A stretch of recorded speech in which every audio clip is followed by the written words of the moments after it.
Assalamualaikum warahmatullahi wabarakatuh.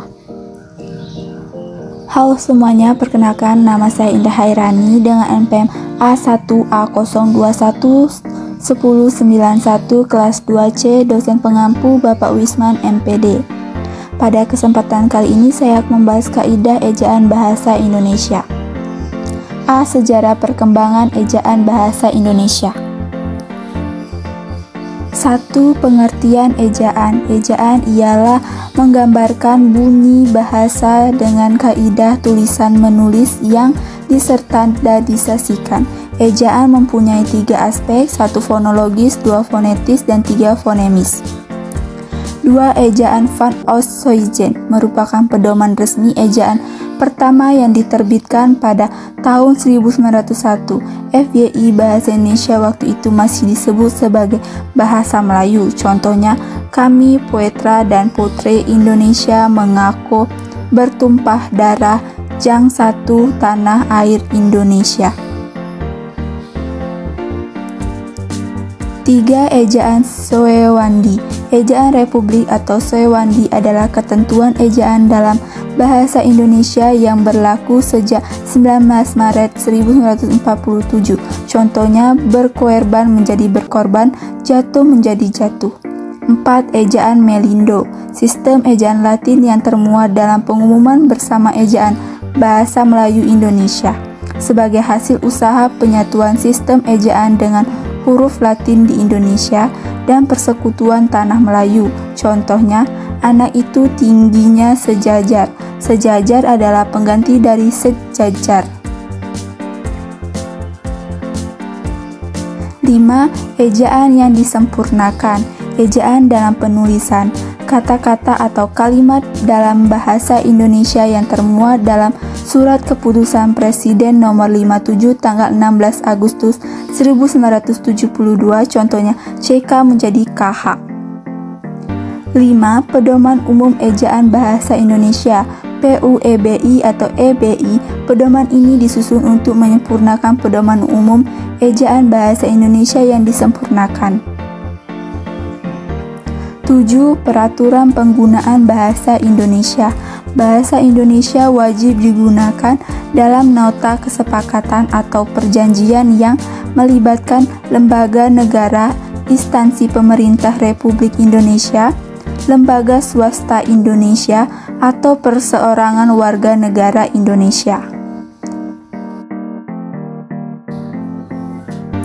B. Penerapan kaidah ejaan bahasa Indonesia. 1. Pemakaian huruf kapital.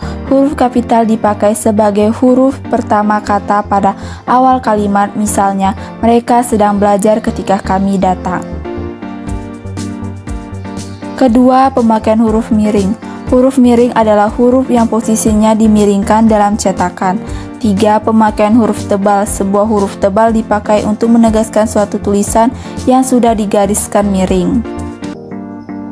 4. Penulisan kata dasar. Kata yang berupa kata dasar ditulis sebagai satu kesatuan, misalnya gadis Aceh itu sangat cantik. 5. Penulisan kata berimbuhan. Merupakan proses pembentukan kata dengan membubuhkan afik imbuhan pada bentuk dasar, baik bentuk dasar tunggal maupun kompleks. Contohnya, ditambah lempar menjadi dilempar.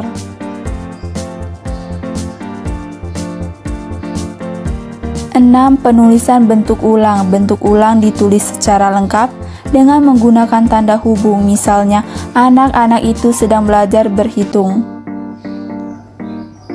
7. Penulisan gabungan. Kata gabungan termasuk istilah khusus yang dapat menimbulkan kesalahan pengertian, bisa diberi tanda hubung untuk menegaskan pertaliannya, contohnya alat pandang. 8. Penulisan kata depan.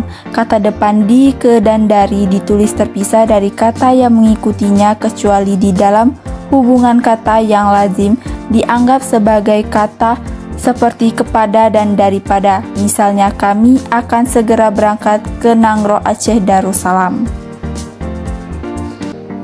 9. Penulisan partikel. Partikel lah, kah, dan tah ditulis serangkai dengan kata yang mendahuluinya. Misal, Masuklah dengan hati-hati ke kamar pasien. Yang ke-10, penulisan singkat dan akronim.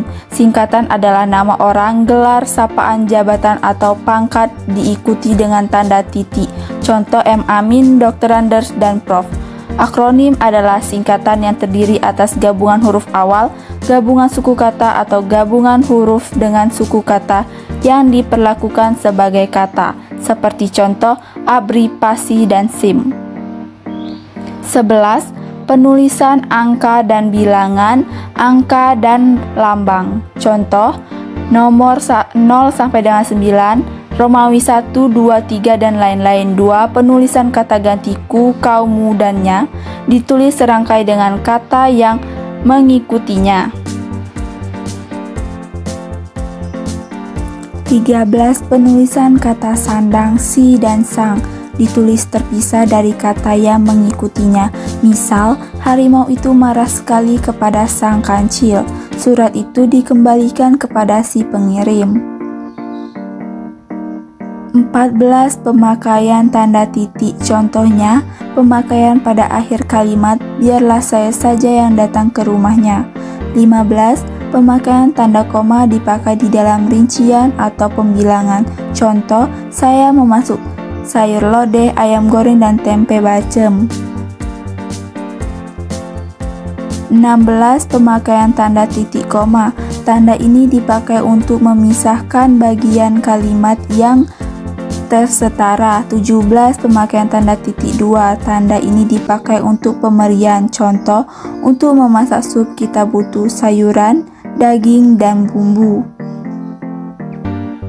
18. Pemakaian tanda hubung. Tanda ini dipakai menyambung suku kata dasar yang terpisah oleh pengganti baris. 19. Pemakaian tanda pisah. Tanda ini dipakai keterangan aposisi. 20. Pemakaian tanda tanya.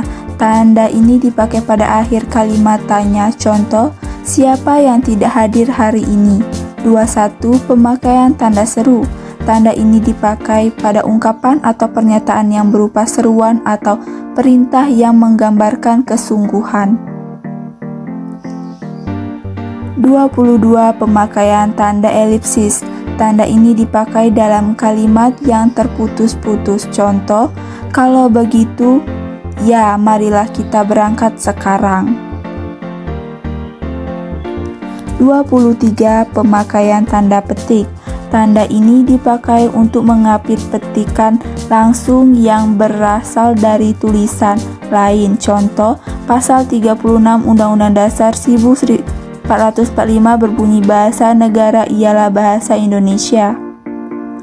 24. Pemakaian tanda petik tunggal dipakai mengapit petikan dalam petikan. Contoh, kamu dengar bunyi kring-kring barusan, tanya Betty.